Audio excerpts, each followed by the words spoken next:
বলেন ভাই, এখন আমি কি করতে পারি? এখন তো আমার কাছে সুসাইড করা ছাড়া আর কোনো উপায় নাই।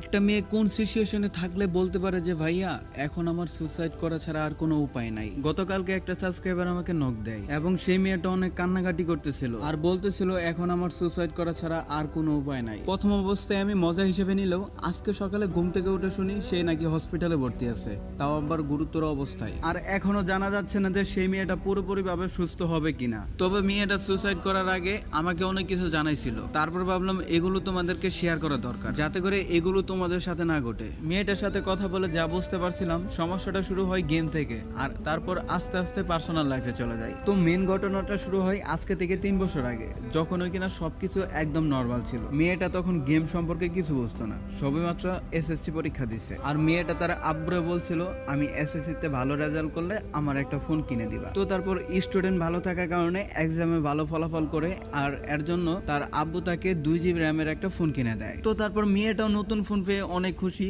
তো এইভাবে 2-3 মাস কাটা যায়। তো তারপর হঠাৎ করে তার ছোট ভাই একদিন তার ফোনটা নিয়ে ফ্রি ফায়ার গেমটা ডাউনলোড করে। তখনও কিন্তু মেয়েটা ফ্রি ফায়ার গেম সম্পর্কে তেমন কিছু জানতো না। তো তারপর মেয়েটার ছোট ভাই মাঝে মাঝে ফোন নিত এবং গেম খেলতো। অনেক সময় কিন্তু মেয়েটা তার ছোট ভাইকে বকাঝকাও করতো যাতে করে তার ফোন নিয়ে গেম টেম না খেলে। আর হ্যাঁ, সেই মেয়েটার ছোট ভাইয়ের নাম ছিল নয়ন।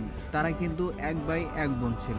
তো নয়ন কি করতো, তার আপু যখন না থাকতো ফোনের কাছে তখন ফোনটা চুপি চুপি নিয়ে গেম খেলতো। আর মেয়েটাও তার ছোট ভাইকে অনেক বকাঝকা করার পরে যখন দেখে তার ছোট ভাই কথা শোনে না, তখন আর আস্তে আস্তে তেমন কিছু বলতো না। তবে হ্যাঁ, মেয়েটা কিন্তু তার ছোট ভাইকে দিয়ে অনেক কাজ করাতো। যেমন ছোটখাটো কোনো কাজ থাকলে বলতো এই কাজটা করে দিলে তোরে 1 ঘন্টার জন্য ফোন দিব, গেম খেলিস।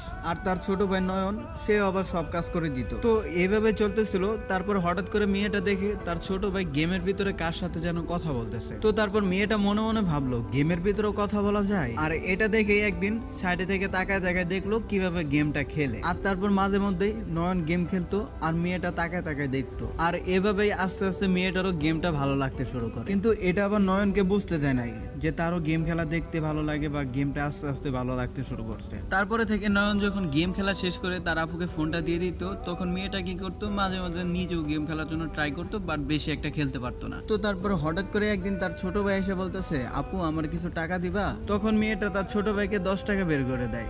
তারপর ছোট ভাই বলতেছিল আমার 10 টাকা দিয়ে হবে না, আমার 170 টাকা লাগবে। তখন মেয়েটা তার ছোট ভাইকে বলতেছিল তুই এত টাকা দিয়ে কি করবি? তখন তার ছোট ভাই নয়ন বেশি কিছু বলতেছিল না। তখন মেয়েটা বারবার জিজ্ঞেস করার পর তার ছোট ভাই বলতেছিল আমি তো গেম খেলি, গেমের ভিতরে ভালো কোনো ক্যারেক্টার নাই, ভালো কোনো ড্রেস আপ নাই, তাই একটা লেভেল আপ পাস নিমো, আর ওই লেভেল আপ পাস থেকে যা ডায়মন্ড পামো তা দিয়ে একটা ইলাইট পাস নিমো আর একটা ভালো ক্যারেক্টার নিমো। আর এটা শুনে